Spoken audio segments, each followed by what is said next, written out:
sợ sợ thôi, xả chính là cái sắt thì giữ xả đâu xả vào đầu anh vào không khoảng anh là rất vô.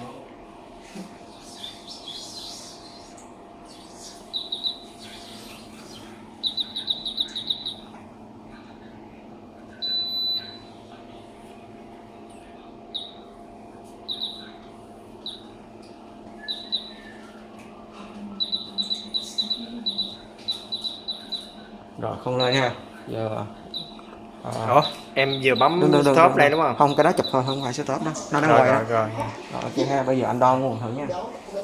Anh đo nguồn ra. Em cứ giữ máy đấy không sao đâu, nó quay thoải mái. Anh đo nguồn ra 12V.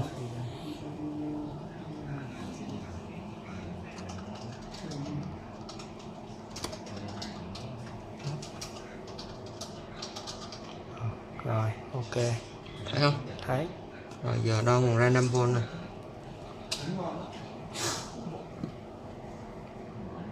Em cứ quay giữa đi, cái này nó bị dao động. Rồi ok. Dao động thôi, xuống 200 mấy.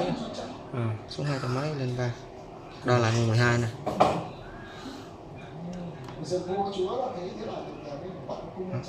12. Ok. Rồi. Ok ha.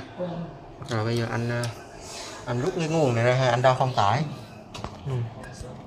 Rồi giờ không có nguồn. Anh đo lại nè, đo lại nguồn là 12V.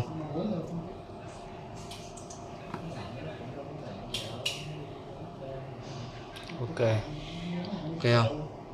Đấy, giờ anh đo nguồn ra 5V nè.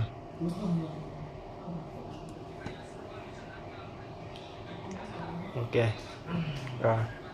Rồi ok ha. Rồi tắt nó đi.